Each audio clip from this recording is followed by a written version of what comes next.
2026년 3월 10일자 이스라엘 이란 전쟁 특집 생방송 이스라엘 투데이 시작합니다. 지난 2월 28일 이스라엘과 미국의 합동 군사작전으로 이란을 기습 공격하기 시작한 지 열흘째를 맞이합니다. 이란을 공습한 지 열흘째 맞이하는 이런 상황에서 블라디미르 푸틴 러시아 대통령이 미국의 도널드 트럼프 대통령에게 전화를 걸어서 전쟁 종식을 제안했다고 하고요. 중국과 프랑스 그리고 터키도 이란에 접촉하고 있다고 하죠. 그러면서 트럼프 대통령도 이제 전쟁은 곧 끝날 것이다 이렇게 얘기를 했지만 정작 당사자인 이란은 누구 맘대로냐, 전쟁이 언제 끝날지는 우리가 결정한다. 이젠 발사할 미사일도 또 날려보낼 드론도 얼마 남지 않았을 텐데 아직도 이란은 이렇게 큰 소리를 치고 있습니다. 이스라엘 이란 전쟁 상황, 오늘도 이유진 PD로부터 자세하게 전해 듣도록 하겠습니다. 어서 오십시오. 오늘이 전쟁 10일차로 넘어가는데 지금 상황이 어떻습니까? 일단 미 중부사령부 센트콤이 발표에 따르면요. 지난 10일 동안 이란 내 5,000개 이상의 목표물을 타격했고, 그리고 현재까지 이란 함선은 51척 파괴를 했고, 해군은 대부분 격침된 상황이라고 밝혔습니다. 그리고 IAF 이스라엘 공군에 의하면 이란의 400개 이상의 군사 목표물을 지금 공습을 했고요. 약 1,465개 폭탄과 그리고 정밀 탄약을 투하했다고 합니다. 주요 타격 대상은 탄도미사일 발사대, 그리고 무기 생산 시설과 군사기지, 이란의 장거리 미사일 능력 제거를 이제 최대 목표로 지금 삼고 있다고 하는데요. 현재 이스라엘과 미국은 하이브리드 전쟁을 이제 세 가지 전장에서 벌이고 있습니다. 물리적 전쟁과 인프라 전쟁, 사이버 전쟁 이렇게 해서 총 세 가지 전장에서 진행하고 있는 것으로 보입니다. 지금 이스라엘과 미국의 합동 군사작전으로 이란의 지도부 계속 여전히 제거되고 있죠? 네, 맞습니다. 일단 지금 이란의 새 지도자로 모즈타바가 선출이 됐는데요. 하지만 테헤란에서는 모즈타바에게 죽음을 이런 공호가 울려 퍼지고 있는 그런 상황이고요. 그리고 이란 국영방송에서는 이 모즈타바 하메네이 최고 지도자가 현재 진행 중인 전쟁에서 부상당했다 이렇게 시사했습니다. 이란 국영TV는 모즈타바 하메네이 최고 지도자 등극을 발표하면서 이 하메네이에 대해서 잠바즈라고 이렇게 묘사를 했는데요. 이 잠바즈라는 거는 이란 언론이 라마단 전쟁에서 불리는 이 전투에서 적에게 부상을 입었다 이런 뜻으로 사용하는 단어입니다. 근데 부상 정도에 대한 자세한 내용은 공개되지는 않았습니다. 트럼프도 이번 이 모즈타바에 대해서 마음에 안 든다 이렇게 발언을 한 바 있고요. 그리고 이스라엘의 경우에도 이란 이슬람 정권이 임명하는 모든 후계자를 표적으로 삼을 것이다 이렇게 경고를 했습니다. 그리고 또 이번에 이스라엘과 미국의 합동작전으로 제거된 지도자는요. IDF는 레바논 베이루트에서 호텔 객실 정밀 타격으로 IRGC 정예부대인 쿠두스군의 레바논 진부에 있는 고위 지휘관 5명을 제거했다 이렇게 밝혔고요. 이 사망자 중에는 IRGC와 헤즈볼라의 자금과 그리고 정보망과 연관된 관리들이 포함되어 있었습니다. 이란의 테러 정권은 지금 이란과 레바논의 민간인들이 거주하는 이 거주 지역의 한복판에서 조직적으로 활동하고 있다 이렇게 이야기하고 있습니다. 하메네이 최고 지도자가 사망한 이후에 새로운 그 지도자로 선출된 무스타파가 차기 지도자로 선출된 지 얼마 되지도 않아서 벌써 이제 부상을 입었어요. 원래 이 최고 지도자의 이 건강 상태 이거는 굉장히 극비인데 이렇게 부상을 당했다라고 자기들이 얘기할 정도면은 부상 정도가 아마 제가 보기에는 간단한 건 아닌 것 같아요. 어쨌든 이란에 있는 그 이슬람 혁명 수비대 그리고 또 쿠두스 사령부 같은 지휘부 건물도 계속해서 지금 파괴되고 있죠. 네, 맞습니다. 이제 IDF의 발표에 따르면 IRGC 쿠두스군 사령부를 파괴했다고 전했는데요. 그리고 IRGC 공군 사령부, 즉 정권의 공군 활동을 지휘하는 주요 지휘 통제센터도 지금 공습에 타겟이 됐습니다. 이란 정권의 여러 지휘본부 또한 타격을 입은 상태인데요. IRGC 지방사령부와 그리고 이스파한에 있는 내부 보안군 본부, 그리고 IRGC와 바시지 민병대 기지, 그리고 IRGC 산하에 있는 경찰본부. 이번 공습은 이란의 군사와 그리고 내부 안보 기반의 안보 시설들을 이제 겨냥한 광범위한 작전의 일환이다 이렇게 설명하고 있습니다. 이번 작전에서 파괴한 건물 중에 하메네이 군사 벙커가 포함됐다고 해요. 그런데 지난번에 2월 28일 날 기습 공격 시작된 뒤에 곧바로 가족들과 함께 폭사한 곳, 거기 말고 또 다른 지하 벙커가 있나 봐요? 네, 뭐 하메네이 지하 벙커라고 해서 이번에 이스라엘 공군 전투기 약 50대가 이 테헤란에 있는 이란 최고 지도부 건물 지하에 위치한 이 알리 하메네이 군사 벙커를 파괴한 건데요. 여기는 이 테헤란 중심부의 의료시설이나 학교, 이 주택가, 이 아래로 뻗어 있는 수킬로미터 길이가 되는 터널망입니다. 최소 8개 이상의 출입구와 회의실을 포함하고 있다 이렇게 밝혔고요.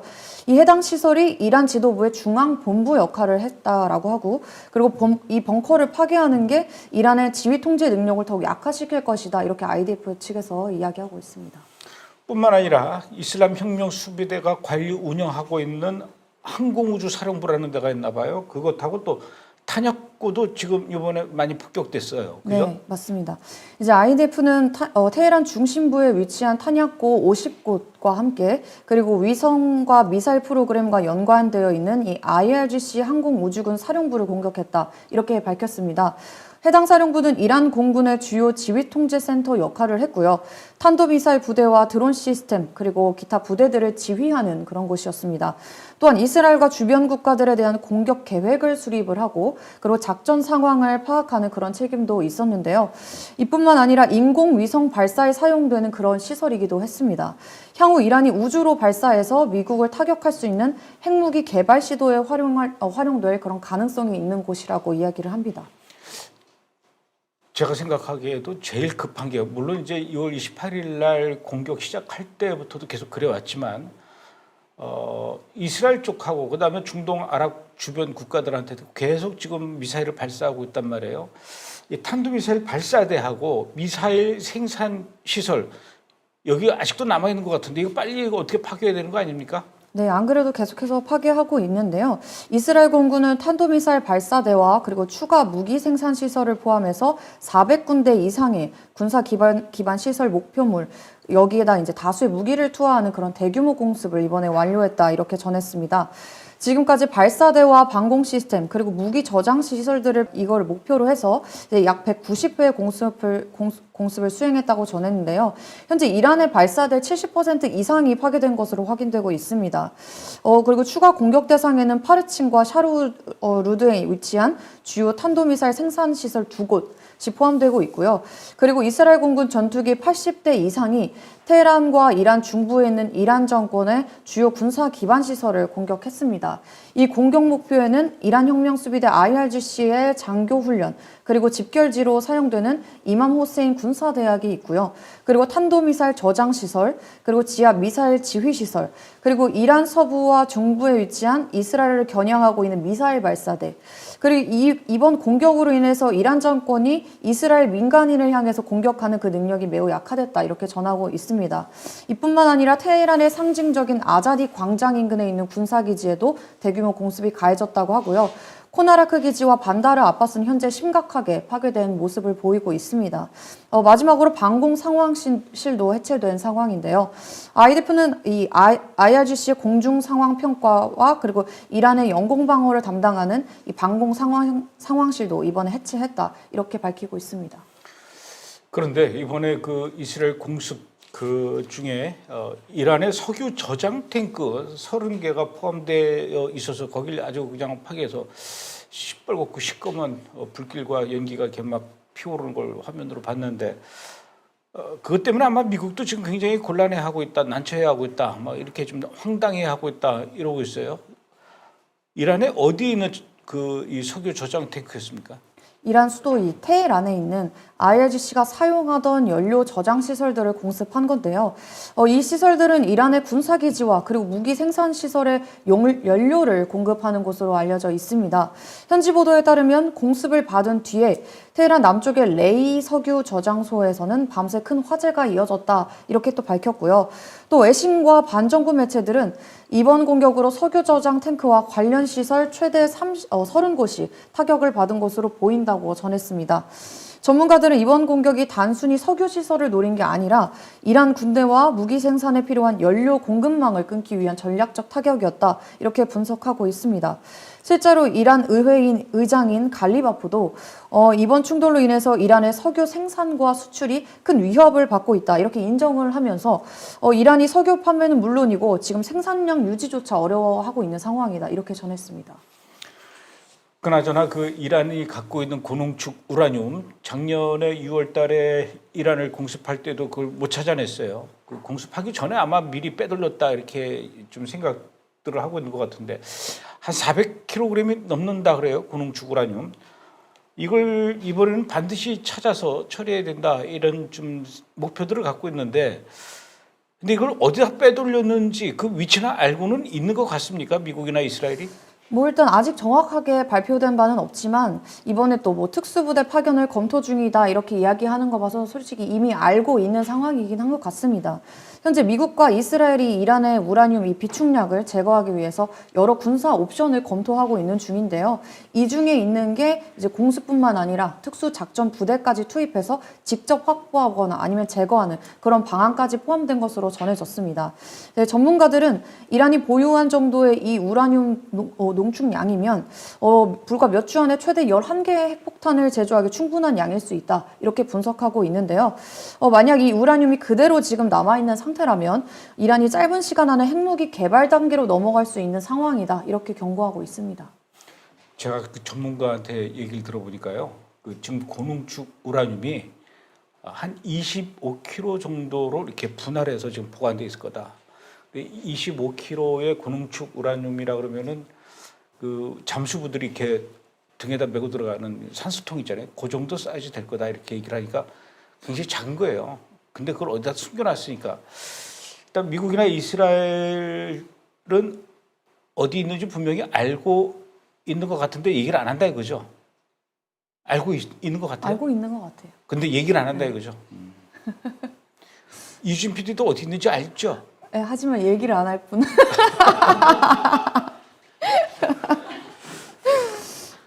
그래요. 예. 이따 끝나고 좀 얘기 좀 해주십시오. 자, 지난해 이스라엘과 미국이 이란을 공습했을 때 절대로 이곳은 공격을 안 했어요. 그리고 이번 전쟁에서도 역시 지금까지 이곳은 절대로 건드리지 않은 성역 같은 그런 지역이 있는데 그만큼 이란한테 굉장히 중요한 곳이고 이란의 숨통이라고 그러더라고요. 이름하여 카르그 섬. 근데 이번에 미국이 이곳을 점령하려고 한다. 그런 얘기가 있던데. 네, 이제 미국이 이란의 핵심 석유 수출 거점을 직접 장악하는 그런 방안까지 논의하고 있는 것으로 알려졌습니다. 보도에 따르면 미국 정부 내부에서는 이란 남부 페르시아만에 있는 이 카르그 섬을 군사적으로 확보하는 시나리오가 논의되고 있다는 것으로 전해졌는데요. 이 카르그 섬은 이란 석유 수출의 약 90%가 처리되는 핵심 석유 터미널입니다. 사실상 이곳이 막히면 이란의 석유 수출 대부분이 중단될 수가 있죠. 그렇다 보니까 전문가들은 만약 이 섬이 차단되거나 아니면 미군에 의해서 장악이 될 경우 이란 정권의 가장 큰 경제 기반이 이 석유 수출이 사실상 마비될 수 있다 이렇게 보고 있습니다. 그렇군요. 자, 이제는 헤즈볼라 상황을 좀 보겠습니다. 이스라엘 공군이 이란과의 전쟁을 시작한 이후에 헤즈볼라하고도 지금 전투를 벌이기 시작했는데 지금 어디를 얼마나 공격하고 있습니까? 지금 레바논 수도 베이루트에서는 총 27차례 공습이 실시가 됐고요. 그리고 헤즈볼라 핵심 거점으로 알려져 있는 이 다이에 지역에서도 최소 5차례 공습이 진행된 것으로 알려져 있습니다. IDF는 이란과의 전쟁에 헤즈볼라가 가담한 이후부터 약 200명의 헤즈볼라 전투원들을 사살했다고 전했는데요. IDF가 공개한 최근 일주일 작전 결과에 따르면 레바논 전역에서 공중과 해상, 지상 작전을 통해서 600개 이상의 목표물들을 공격했는데요. 이 과정에서 약 820발의 포탄이 사용된 것으로 전해졌습니다. 또한 이스라엘군은 레바논에 있는 이슬람 지하드 지휘관 아부 함자 라미를 포함해서 190명 이상의 고위 지휘관급 인물을 제거했다. 이렇게 밝혔습니다. 그렇군요. 레바논에서 이스라엘 군인들이 그 헤즈볼라와 전투를 벌이는 이 상황에서 이스라엘 병사도 역시 부상을 입고 또 이스라엘 민간인들도 피해를 입었다고 그래요. 얼마나 피해를 입은 겁니까? 이제 IDF에 따르면 레바논 남부에서 방어 작전을 수행하던 병사 2명이 대전차 미사일 공격을 받아서 중상을 입은 상태다 이렇게 전했는데요. 부상자들은 바로 병원으로 이송됐고 가족들에게도 그 상황이 공유가 됐다고 전했습니다. 또 레바논 국경 인근에서는 포탄 공격으로 인해서 IDF 병사 5명이 중상을 입었고요. 3명이 경상을 입는 그런 사건도 발생했습니다. 이 8명 역시 병원으로 옮겨져서 치료를 받고 있는 상황이고요. 한편 헤즈볼라가 발사한 이 미사일이 이스라엘 중부 지역을 공격하면서 민간인 피해 또한 발생했습니다. 외신 보도에 따르면 이번 공격으로 민간인 16명이 부상당한 상태고요. 어린이집과 그리고 기반시설 일부가 파손된 것으로 전해진 상황입니다. 그리고 지금 이란으로부터 이스라엘 쪽으로 계속해서 미사일과 드론이 계속 아직도 날아오고 있죠? 네, 맞습니다. 이란은 최근 이스라엘 향해서 집속탄까지 발사했습니다. 이 공격으로 이제 파편에 맞아서 6명이 부상을 입었고 그중 1명은 중상을 입은 걸로 확인된 상황인데요. 이 집속탄 같은 경우에는 공중에서 여러 개의 작은 폭탄으로 이렇게 분산되는 무기이다 보니까 민간인 피해 위험이 큰 무기로 알려져 있는 폭탄입니다. 그렇다 보니 국제법으로도 금지하고 있는 건데 이란이 이번에도 어김없이 이 민간인 지역에 집속탄을 투하하면서 논란을 일으킨 거죠. 또한 지금까지 이란의 공격 패턴을 보면 탄도미사일과 드론을 이용해서 이스라엘 주요 도시를 집중적으로 겨냥하고 있는 상황입니다. 특히 전체 공격의 약 63% 정도가 텔아비브 지역에 집중된 것으로 분석이 되는데요. 이 밖에도 하이파나 중부 도시, 그리고 남부 지역까지 계속해서 공격하고 있는 상황입니다. 전문가들은 이러한 이란의 공격 방식에 대해서 인구 밀집 지역을 겨냥해서 민간인 피해를 유발하고 그래서 심리적 압박을 가하려는 그런 전략의 가능성이 크다 이렇게 보고 있습니다. 그나저나 이 미국의 도널드 트럼프 대통령은 전쟁을 시작하면서 한 4, 5일 정도 걸릴 것이다. 그 얘기 들었을 때 굉장히 저는 속전속결로 빨리 끝내려나 보다 그랬거든요. 그러고 나서 또 며칠 뒤에는 4, 5일이 아니라 한 4, 5주 걸릴 것이다. 또 그렇게 얘기했다가 그 다음엔 또 좀 더 오래 걸리겠다. 끝까지 가겠다. 이렇게 얘기하다가 이제는 또 거의 완료됐다. 곧 끝내겠다. 이렇게 좀 오락가락하는 말을 해요. 이거 다 뭐 의도된, 계산된 그런 멘트입니까? 사실 뭐 다른 사람이면 모르겠지만 트럼프다 보니까 아무래도 전략적 메시지로 보는 게 맞겠죠.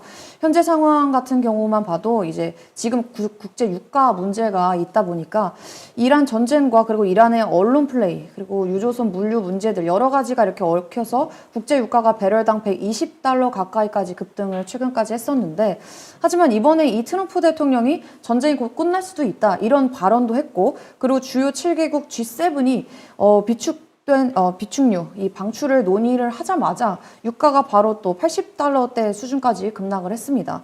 즉 전쟁이 장기화될 것이라는 이런 공포가 줄을 들자마자 시장이 불안이 어느 정도가 진정된 거죠. 결국 시장 안정을 위한 정치적 발언이다 이렇게 보는 전문가들 분석이 많습니다. 이유진 PD는 도널드 트럼프 대통령을 믿는다, 안 믿는다, 믿는다 몇 %, 안 믿는다 몇 %. 아니 지금 무한 신뢰를 하는 것 같아서 어떤 걸 믿어야 되나요? 그의 그 정책과 신념을. 자 이번에는 중동 아랍 국가들 좀 상황을 볼게요. 미국과 이스라엘로부터 공격을 받은 이란이 그의 반격으로 중동 주변 아랍 국가들을 향해서 그야말로 마구잡이식으로 총을 막 난사하듯이 지금 미사일과 드론을 날리고 있어요. 그래서 그런 걸까요? 지금 이집트 외무장관이 이란한테 공격당한 나라들 다 모여라. 억울한 사람들 다 모여라. 가만히 있어서 되겠느냐. 지금 이러고 지금 소집을 했어요. 지금 아랍 국가들 많이 화가 난 것 같아요. 네, 맞습니다. 지금 상황을 보면 아랍 국가들의 불만과 분노가 상당히 커지고 있는 걸 볼 수가 있는데요. 먼저 UAE입니다.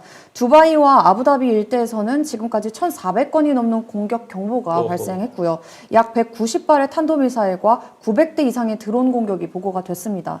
이 공격으로 민간인 4명이 사망하고 114명이 부상을 당했고요. 일부 건물과 그리고 공항 주변 시설까지도 피해가 입어진 상황입니다.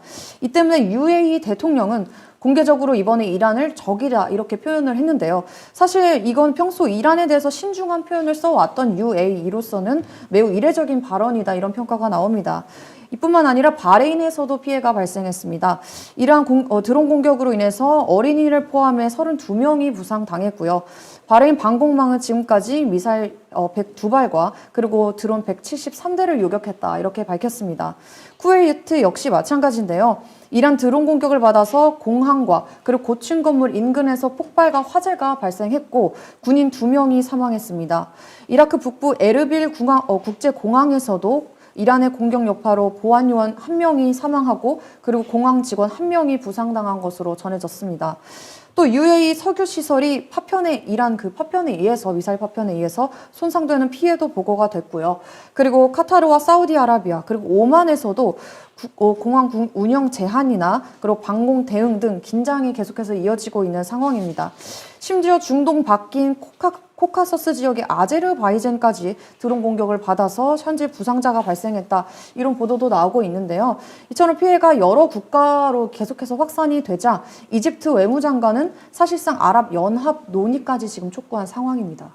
그러니까 스스로 무덤을 파고 있어요. 예, 스스로 고립돼가고 있고 그거 왜 그러는지 모르겠네. 아랍 국가들 특히 걸프 지역 국가들 에너지 인프라도 지금 많이 공격을 받고 있어요. 이란으로부터. 네, 맞습니다. 지금 걸프 지역에서 나타나는 특징을 보면요. 단순한 군사 공격을 넘어서 생존 인프라까지 겨냥한 공격이 늘고 있다라는 점인데요. 먼저 바레인입니다. 이란 공격으로 정유시설과 함께 해수 담수화 시설까지 타격을 받은 것으로 전해졌습니다. 문제는 이 바레인의 경우에는 식수 90% 이상을 이 해수 담수화 시설에 의존을 하고 있는 상황이기 때문에 이런 시설이 이제 공격을 받게 되면 단순한 산업 피해 정도가 아니라 국가 생활 기반 자체가 흔들릴 수 있는 그런 상황입니다. 쿠웨이트에서도 피해가 발생했습니다. 공항 인근 연료 저장 탱크가 공격을 받아서 폭발과 화재가 발생했고요. 공항 운영에도 영향을 준 것으로 알려진 상황입니다. 또 UAE에서도 에너지와 기반 시설이 공격받아서 지금 일부 시설 피해가 보고된 상황입니다. 이처럼 에너지 시설뿐 아니라 식수 생산 시설까지 지금 공격 대상이 되면서 전쟁 양상이 달라지고 있다 이런 분석이 나오고 있는데요. 실제로 걸프 지역 국가들은 대부분 해수 담수화 시설에 의존하고 있다고 합니다. 이 때문에 전문가들은 이번 중동 전쟁에서 가장 큰 위험은 어쩌면 석유가 아니라 물일 수도 있다 이렇게 경고까지 하고 있습니다. 이뿐만 아니라 또 하나 주목되는 부분은 이제 천연가스 인프라입니다. 전문가들은 특히 카타르의 라스라판 LNG 단지에 대해서 가장 취약한 지점으로 보고 있는데요. 석유는 여러 유전과 이제 시설에 분산이 되어 있어서 한 곳이 공격을 받아도 전체 생산이 멈추지는 않는데 이 LNG 같은 경우에는 카타르 라스라판 단지 한 곳에 이 생산과 수출 시설이 집중되어 있기 때문에 이렇게 보고 있는 겁니다. 그래서 만약 카타르 이 지역이 공격을 받게 되면 에너지 시장에 훨씬 더 큰 충격이 올 수도 있다. 이런 전망까지 지금 나오고 있는 상황입니다. 결론적으로 지금 걸프 지역 전쟁 같은 경우에는 석유 시설을 넘어서 물, 그리고 에너지 공급망 같은 이런 국가 생존 인프라까지 공격 대상이 되고 있다. 이 점이 바로 큰 변화다 이렇게 볼 수 있겠습니다. 이란의 미사일과 드론 공격 말고 또 사이버 공격도 계속하고 있다고 그래요. 네, 맞습니다. 이번 전쟁에서는 사이버 공격도 크게 늘었습니다. 보안업체 분석에 따르면 전쟁이 시작된 이후 이란과 연계된 이 사이버 공격이 약 10배가 증가를 했습니다. 공격 대상은 카타르와 바레인, 그리고 쿠웨이트, UAE, 키프로스 등 중동 국가들입니다. 최근에는 이스라엘의 미사일 경보 앱인 레드 알러트, 이 앱에 가짜 안드로이드 앱까지 만들어서 이제 배포를 했는데요. 실제 앱이랑 거의 동일하게 만들어서 사용자의 스마트폰 정보와 위치 정보까지 수집하려는 이런 시도로 분석이 되고 있는 그런 상황입니다.